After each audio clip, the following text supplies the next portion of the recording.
Welcome on the second part of our video. What you can see now is the dividend history of this fund. Starting September 25, 2023, the annualized rate is 8.60%. October 25, 2023 is 9.22%. November 28, 2023 is 8.57%. December 27, 2023, 8.25%.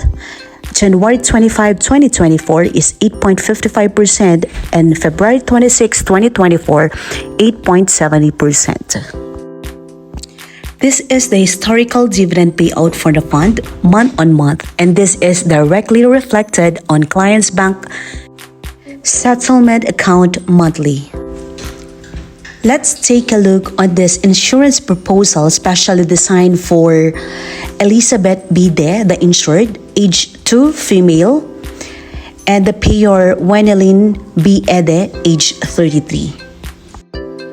The client will be paying the annual premium of $200,000, and its sum assured, or you call it the death benefit for the insured, is $1 million. Aside from that, the client can secure the future of her child confidently by this payer's benefit rider to this policy. By adding this to this plan, the policy will continue to be paid for and be active even if the payer of the policy suffers from permanent and total disability or passes away. The first column is the policy year. Here you can see policy year 1 until policy year 20. The second column is the attained age of the insured. Right now, she is 2 years old. On the third column is the premium paid. Looking here, the client will only pay $200,000 annually for 5 years, and that is total of 1 million pesos. The fifth column is the charges for the payment of the cost of insurance, management fee, and policy fees. On the next columns, you can see the projected benefits at 4%, 6%, and 10%. Now, since we have seen the annual rate of this fund averaging at 8.5%, we can now look on the annualized dividend payout on the last column with the 8%. The total dividend payouts at 8% annual projected interest for 20 years, which is monthly deposited on client's bank account, is 1,356,333. Take note that the client only deposited 1 million pesos for 5 years, which is a staggered payment of 200,000 per year. Now, looking also on the total fund value on this first column of this presentation, on the 20th year, it accumulated 3,888,188 computed at 10% interest rate. But take note, this is not guaranteed.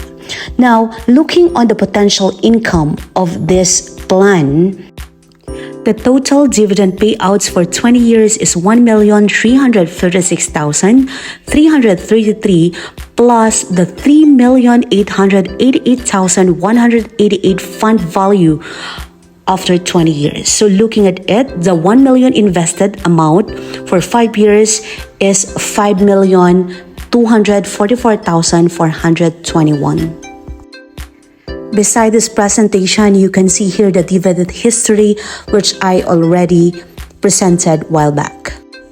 This way is better than a time deposit. I have here the first column, which is time deposit, and the other one is our product, the Allianz Azpire Growth Pro. Let's look into it. Time deposit is one-time premium payment only, whereas in Allianz Azpire Growth Pro can be a regular premium for 5 years. In time deposit, it is 5 years lock-in. Same also in Azpire, it's 5 years. In time deposit, it's subject to tax, whereas in Allianz Azpire Growth Pro, it's tax-free. In time deposit, it's too hard to withdraw when the owner dies, whereas in Allianz Azpire Growth, it can easily claim when the owner dies. For example, the client only paid for 200,000, but the beneficiary can claim 1 million as stated on the sum assured. Next, time deposit 3.5 annual interest. Unlike here, we have a potential dividend up 5% to 9% up annual interest. In time deposit, the dividend is given quarterly or annual, whereas here in Allianz, we give dividend payouts monthly. In time deposit, there is no insurance, whereas in here, times 10 of your premium. And 5 years old up, there is a critical illness benefit, accidental death and dismemberment benefit, waiver of premium. For 5 years old below, only the payers benefit. Here is also an example of 500,000 investment, and this is a screenshot from an actual client. Now let's look on this actual client who invested 500,000 for the first year, and starting May 25, 2023, she received the amount of 2,861 pesos on her Metrobank account, directly reflected on her Metrobank account. On June 26, 2023, again, 2,864.72 pesos. July, 2,832.34 pesos. Looking at it, August, September, October, November, December, January. To end my presentation, I want to leave a quote: smart people don't work for money. They make money work for them. Thank you and God bless.